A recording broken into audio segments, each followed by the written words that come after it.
Bismillahirrahmanirrahim. Assalamualaikum warahmatullahi wabarakatuh. Waalaikumsalam warahmatullahi wabarakatuh. Alhamdulillahirabbil alamin, nahmaduhu wa nasta'inu wa nastaghfiruh wa na'udzubillahi min syururi anfusina wa min sayyiati a'malina may yahdihillahu fala mudhillalah wa may yudhlil fala hadiyalah.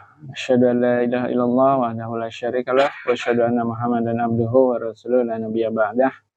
Masyaallahu kan wa ma lam yasha' lam yakun wa la haula wa la quwwata illa billah. Amma ba'd. Pertama-tama marilah sama-sama kita panjatkan puji dan syukur kepada Allah Subhanahu wa taala yang mana pada kesempatan malam hari ini kita diperkenankan oleh Allah Subhanahu wa taala untuk hadir dalam rangka talim riasa rutin setiap malam Kamis. Mudah-mudahan kehadiran kita ke kediaman Ikhwan Sari Puji beserta keluarga mendapat ridho dan ampunan dari Allah Subhanahu wa taala. Salawat dan salam semoga selalu tercurah pada uswah hasanah kita Rasulullah Shallallahu Alaihi Wasallam serta keluarganya, para sahabatnya, dan juga umatnya yang tetap istiqomah di jalannya.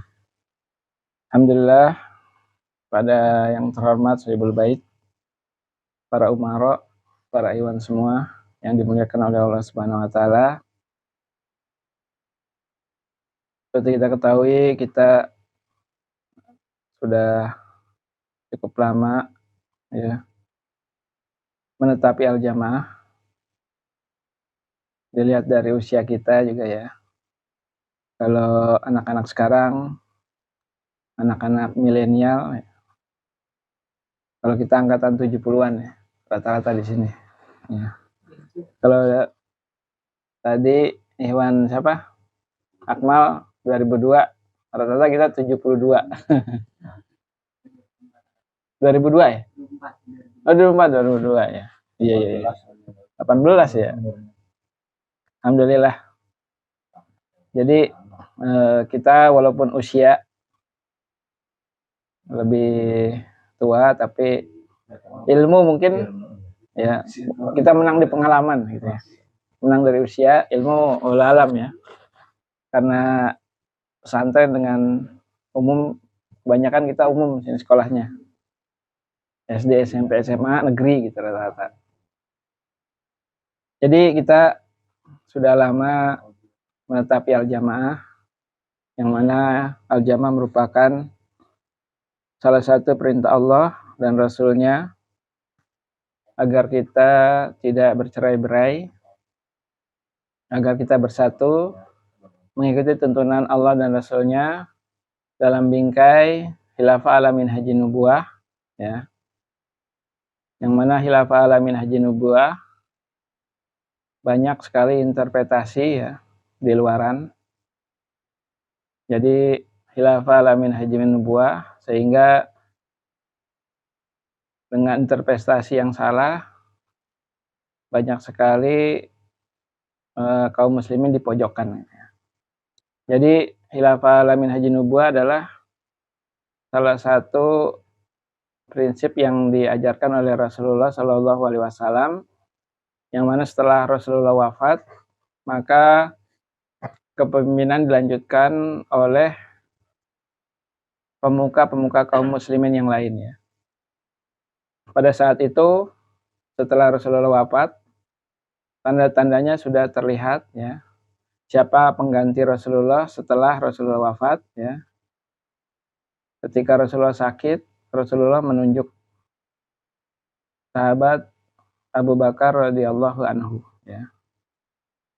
Pada saat itu Rasulullah memerintahkan pada Bilal agar memberitahukan bahwa Rasulullah tidak bisa memimpin sholat berjamaah.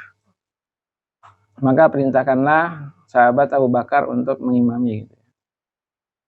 Kemudian istri beliau Aisyah radhiyallahu anha menyampaikan kepada Rasulullah, ya Rasulullah, ayahku itu hatinya sangat lembut ya. Kalau beliau membaca beberapa ayat saja dan menyentuh hatinya, maka langsung tidak terasa menangis gitu ya. Karena itu saya memohon padamu untuk agar yang lain saja gitu. Tapi Rasulullah tetap sampaikan. Akhirnya Rasulullah memerintahkan Bilal untuk menyampaikan kepada Abu Bakar. Itu merupakan tanda-tanda yang disampaikan oleh Rasulullah bahwa setelah Rasulullah, kaum muslimin ada satu sosok yang memang cocok lah untuk memimpin kaum muslimin pada saat itu ya. Kemudian setelah sahabat Abu Bakar meninggal gitu ya, sahabat Abu Bakar juga ini ya, terserah kaum muslimin gitu. Kalau menurut pendapatmu gimana gitu ya? Kalau menurut saya sih Umar bin Khattab mengganti saya gitu ya. Jadi kalau sejarawan muslimin pada saat ini bahwa kepemimpinan dalam Islam itu tidak ada pemilihan yang baku gitu ya. Kadang dipilih secara aklamasi gitu ya. Kadang pakai tanda-tanda. Kadang pakai musyawarah gitu ya. Tapi intinya adalah musyawarah gitu ya. Jadi tetap ketika sahabat Umar bin Khattab sebelum meninggal ya, sebelum syahid, beliau menunjuk 6 orang yang ditetapkan sebagai al-mubashiruna fil jannah, yang sudah ditunjuk oleh Allah Subhanahu wa taala, oleh Rasul, bahwa dia dijamin masuk surga ya. Jadi 6 orang itu silakan bermusyawarah, pilihlah salah satu daripada kalian semua untuk menjadi khalifah setelah aku gitu ya. Jadi akhirnya dipilihlah sahabat Utsman bin Affan ya. Jadi itu adalah manhaj daripada Rasulullah Shallallahu Alaihi Wasallam. Setelah sahabat Utsman bin Affan wafat, tidak ada gitu ya, tidak ada sosok yang pada saat itu bingung karena memang fitnah ya. Sahabat Utsman bin Affan terbunuh karena fitnah ya, karena tuduhan-tuduhan ya. Rata-rata mereka yang datang ke Madinah adalah dari Basrah, dari Kufah, dan dari Mesir. Mereka termakan oleh fitnah dari Abdullah bin Saba ya. Sehingga ketika itu Khalifah Utsman terbunuh, maka orang-orang pada saat itu, terutama yang mengepung rumah Khalifah Utsman dan akhirnya mereka membunuh, mereka takut kan, takut perbuatan mereka dihukum dengan kisos ya. Kemudian mereka akhirnya memutuskan untuk memilih sahabat Ali bin Abi Thalib, tapi sahabat Ali bin Abi Thalib tidak mau gitu ya. Akhirnya dimintailah pendapat sahabat-sahabat yang pada saat itu masih hidup ya. Itu sahabat Thalhah bin Ubaidillah dan sahabat Zubair bin Awam. Ya. Setelah meminta pendapat dari sahabat Zubair bin Awam dan mereka berdua mendesak, akhirnya dengan terpaksa Khalifah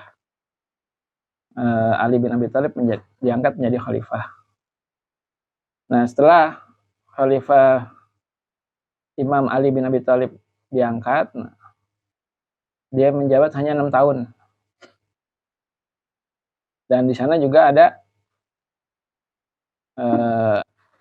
konflik ya dengan sahabat Muawiyah bin Abi Sufyan ya. Yang mana semenjak wafatnya Khalifah Utsman bin Affan, sahabat Muawiyah bin Abi Sufyan tidak membaiat sahabat Ali ya. Karena beliau meminta agar sahabat Ali mencari pembunuh daripada Khalifah Utsman. Dan sampai sahabat Ali bin Abi Thalib meninggal, itu belum ketahuan ya siapa yang membunuh sahabat Utsman bin Affan. Walaupun menurut para ahli sejarah gitu ya, mereka yang langsung membunuh sahabat Utsman bin Affan istilahnya mendapat karma atau hukuman dari Allah langsung gitu ya. Jadi tidak dikisos, tapi mereka mendapat karmanya ya. Seperti tangannya nggak bisa digerakkan gitu ya. Iya. Jadi kayak membatu gitu ya. Kemudian ada yang jatuh dari atas gunung, ngejar-ngejar diseruduk kambing gitu ya, jatuh dari atas gunung. Ada yang gila, ya. Jadi tidak dihukum di akhirat, di dunia pun sudah kena hukuman, ya. Karena mereka tidak mengakui perbuatan mereka, termakan fitnah. Jadi sistem ini ya, jamaah wal imamah gitu ya, yang kita terapkan ini memang berbeda gitu ya. Nah di saat sekarang ini fitnahnya adalah kalau kita berpendapat bahwa khilafah ala minhajin nubuwah adalah salah satu dari perintah Allah Subhanahu wa taala, kalau di Indonesia ini dianggap melawan pemerintah gitu ya. Jadi sebenarnya kita sangat berbeda dengan Hizbut Tahrir ya. Jadi memang Hizbut Tahrir begitu. Jadi berpendapat bahwa khalifah itu harus memiliki wilayah atau memiliki kekuasaan. Kemudian harus bisa mengangkat izah kaum muslimin gitu ya. Harus memiliki teritorial lah gitu ya. Sedangkan kita adalah menjalankan perintah Allah dan Rasul-Nya agar kita berjamaah gitu ya. Kita tidak ada urusan dengan teritori ya. Tidak ada urusan dengan misalnya kalau di Indonesia ada kepartaian. Kalau mungkin yang lain ya, kayak seperti Hizbut Tahrir, langsung istilahnya ada hijab gitu ya. Nggak mau gitu. Atau NI gitu ya. Adalah, selain NI adalah bugot gitu. Atau di luar Islam atau kafir gitu. Nah kita tidak seperti itu gitu ya. Jadi kita bahwa khilafah ala minhajin nubuwah di sini adalah jamaah wal imamah. Al-jamaah ya. Al-jamaah itu adalah bersatu. Yang mana bersatunya itu adalah ada seorang pimpinan. Dan pimpinannya itu harus dibaiat atau kalau kita biar aman, ikrar. Atau istilahnya sumpah setia gitu. Tapi bukan seperti sumpah setia yang dikhawatirkan kaum muslimin yang lain gitu ya. Jadi istilahnya kita adalah ikrar bahwa kita memiliki imam. Jadi kita memiliki imam itu tujuannya adalah untuk agar kita terbebas dari istilahnya kalau di hadis itu adalah mitatan jahiliyah, mati jahil. Jadi intinya kita hanya bersatu, berbaiat atau berikrar menjalankan perintah Allah dan Rasul-Nya untuk agar kita selalu berada di jalan Allah yang lurus. Jadi kalau yang lain mungkin antipati termasuk dalam pemilu ya. Kalau kita kan mau ikut pemilu silahkan gitu ya. Tidak ikut pemilu tidak apa-apa gitu ya.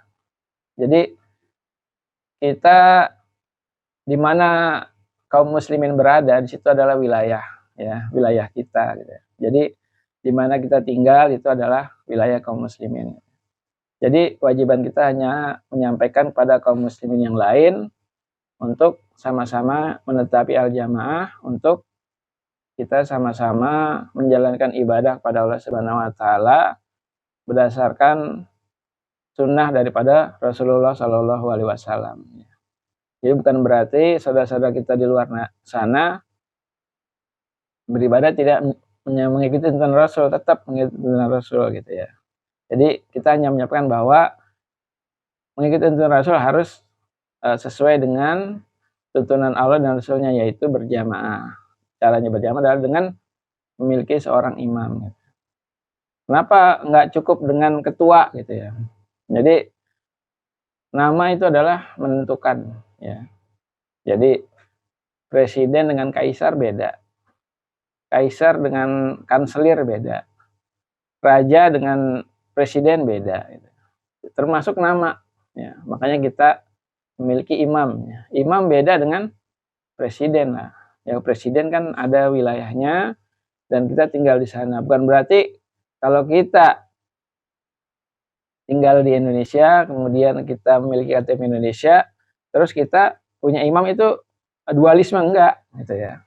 Presiden adalah kepemimpinan Indonesia dan dia bertanggung jawab terhadap orang Islam dan orang non-Islam gitu. Sedangkan imam bertanggung jawab hanya pada kaum muslimin ya, di hadapan Allah Subhanahu wa taala. Dan dia bertanggung jawab tidak hanya di Indonesia gitu. Di luar juga, misalnya ada di Filipina atau di Malaysia atau di negara yang lain gitu ya. Dia bertanggung jawab apabila makmum itu telah berbaiat dan berikrar atau berjanji ya, agar selamat sampai Allah memanggilnya. Jadi intinya adalah agar selamat husnul khotimah apabila Allah memanggil orang-orang atau iwan-iwan yang sudah berbaiat.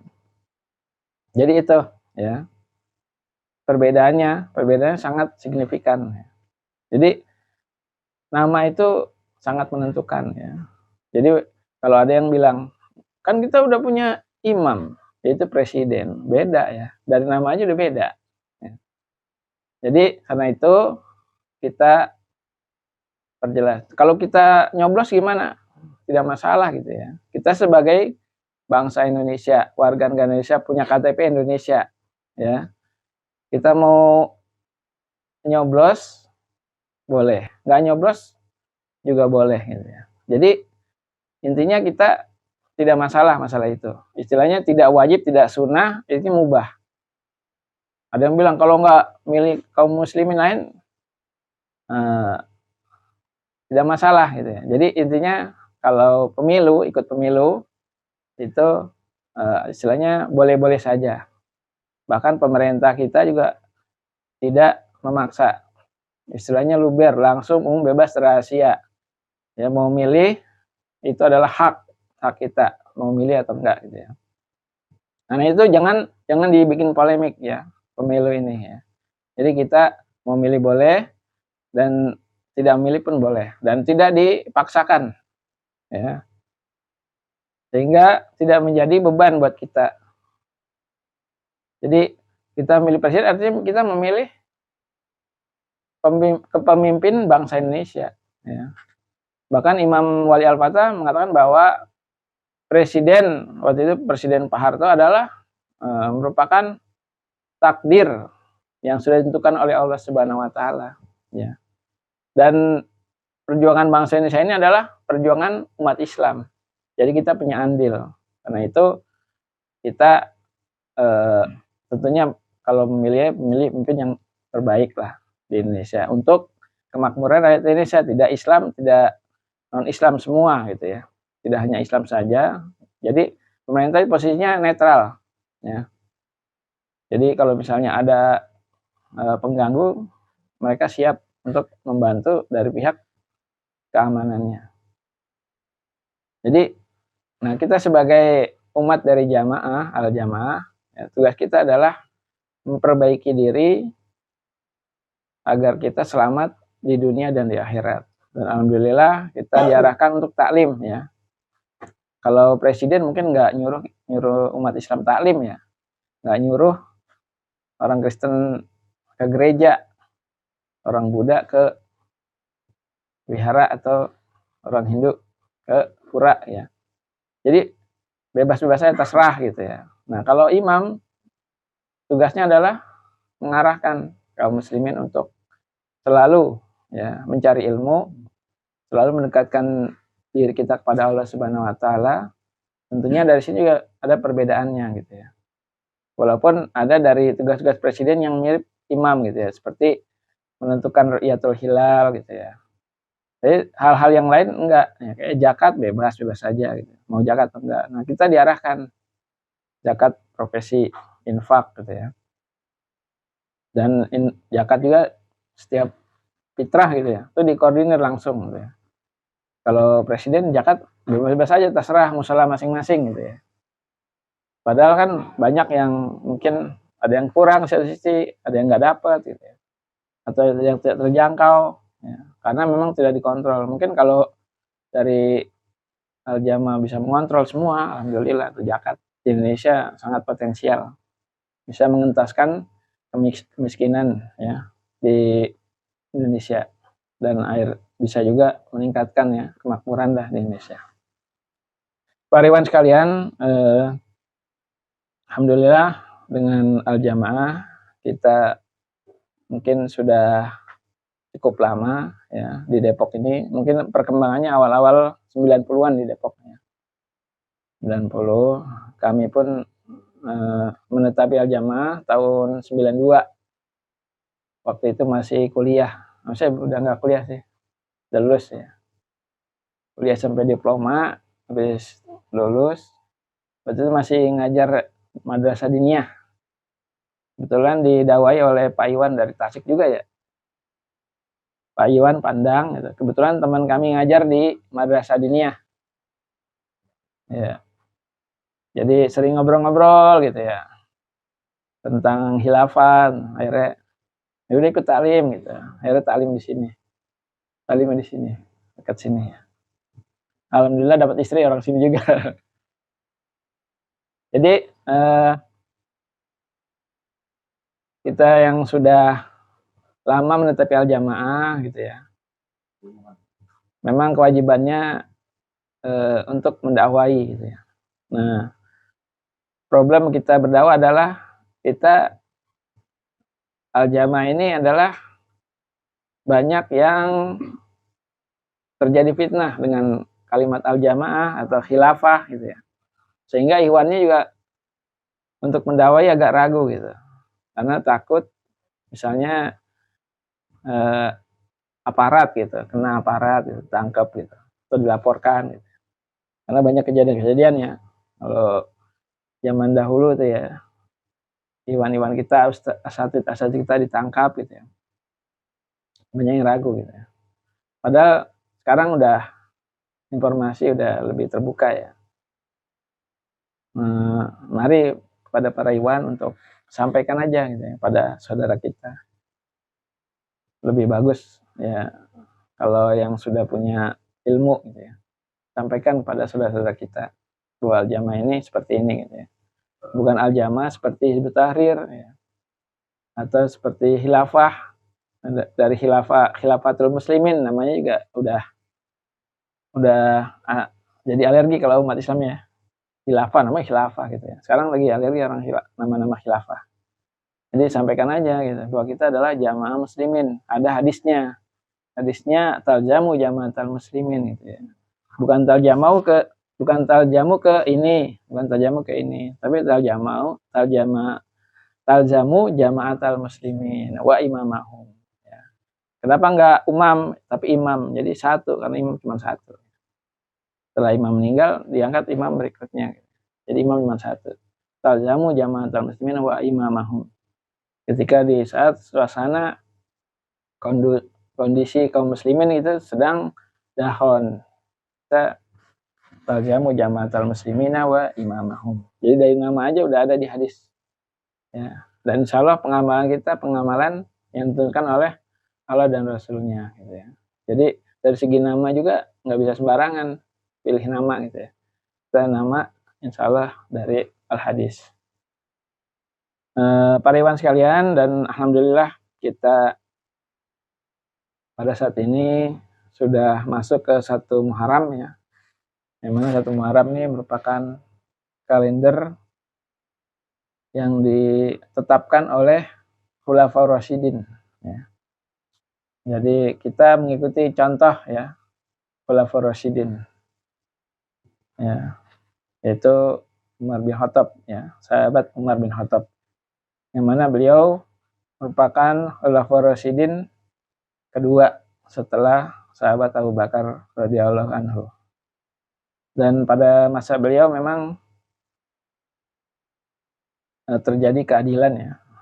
Di tangan beliau kaum muslimin merasa adil ya. Walaupun keluarga beliau, keluarga sahabat Umar ini banyak mungkin ada yang mengeluh gitu ya. Ini anak siapa nih kurus sekali? Itu cucu kamu gitu. Kok kayak kurang makan ya? Jadi sangat adil gitu ya. Jadi sampai cucunya sendiri gitu ya kurang makan gitu. Gara-gara jangan sampai keluarga beliau itu makan mungkin barang baitul mal berlebih gitu. Ya udah ditentukan segini ya udah jangan lebih gitu. Udah cukupnya segini ya udah gitu. Bahkan kalau nabung, oh kamu bisa beli ini dari mana gitu. Saya nabung, oh berarti kemarin kelebihan gitu. Gaji yang dari baitul mal, udah besok saya kurangi gitu. Ya kan? Karena adilnya gitu ya. Jadi tidak mau berlebih-lebihan ya. Kalau dia anggap cukup, ya emang cukup ya udah nggak ada lebihannya gitu. Jadi karena memang nggak apa. Kalau kita sekarang kan gaji presiden segini gitu. Kalau dulu nggak. Jadi khalifah sendiri yang nentuin gitu ya. Sahabat Umar nentuin kayaknya berapa dirham gitu. Sesuai dengan kebutuhan dia secukupnya gitu. Jadi ketika ada seorang gubernur mengirim surat ke Khalifah Umar bin Khattab, pas nyampe orangnya beda yang nganter, tapi surat dari satu orang yang sama, yang nganter beda nih suratnya, nggak ada tanggalnya gitu kan. Dari mana gubernur ini? Dari mana gubernur ini? Kok bareng gitu? Tanggal berapa nih gitu? Nggak ada tanggalnya. Gitu. Akhirnya diputuskan suratnya yang mana nih yang duluan nih gitu. Bingung dia. Ya udah kalau gitu kita tentukan saja gitu ya. Tanggal pertama kalender Hijriah itu kapan gitu. Akhirnya sahabat Umar bermusyawarah gitu. Ada yang bisa menentukan bahwa ya udah ketika Rasulullah dilahirkan aja gitu. Ada yang bilang ketika Rasulullah diangkat jadi nabi aja. Terus sahabat Ali bin Abi Thalib, saya usul kalau tanggal pertama adalah di bulan Hijriah ketika hijrah Rasulullah dari Mekah ke Madinah. Ya. Jadi awalnya ketika dibangun Masjid Quba ya, masjid pertama di zaman Rasulullah SAW. Ya. Jadi sahabat Ali mengambil dari surat At-Taubah ayat 108. A'udzubillahi minasyaitonirrajim. La takum fihi abada. La masjidin ussisa 'ala taqwa min awwali yaumin ahaqqu an takum fihi. Jadi di sini disebutkan la masjidun ussisa 'ala taqwa min awwali yaumin. Ya. Karena masjid yang pertama adalah Masjid Quba min awali yaumin di hari pertama. Maka ditentukan di situ hari pertama hijrah. Jadi surat At-Taubah ayat 108. Ya, Imam Ali yang mengusulkan dan akhirnya disepakati oleh semua. Jadi tanggal hijriah adalah tanggal pertama bagi kaum muslimin. Dan ditentukannya adalah perputaran bulan mengelilingi matahari. Ya. Jadi bukan perputaran matahari bumi mengelilingi matahari ya, tapi bulan mengelilingi matahari ya. Bulan mengelilingi bumi ya. Bulan mengelilingi bumi ya. Kalau yang apa? Masehi, bumi mengelilingi matahari. Ya. Jadi itu tahun baru Hijriah. Karena momennya adalah momen tahun baru Hijriah, maka dari itu kami himbau pada para ikhwan, mari sama-sama kita tingkatkan ibadah kita, ketakwaan kita, kemudian juga semangat kita. Mungkin semangatnya mulai kendor, kita tingkatkan. Semoga dengan tahun baru Hijriah ini kita menjadi orang yang lebih baik daripada tahun yang lalu. Kemudian juga menjadi pribadi yang lebih baik, dan semoga kita nanti dipanggil oleh Allah Subhanahu wa taala sebagai manusia yang husnul khotimah. Barangkali itu saja sedikit tausiah. Mudah-mudahan itu semua adalah kebaikan yang datang dari Allah Subhanahu wa taala. Kalau ada kesalahan dan keburukan itu semua datang dari kami sekalian. Kurang dan lebihnya mohon maaf. Ada naullah wa yakum. Wassalamualaikum warahmatullahi wabarakatuh.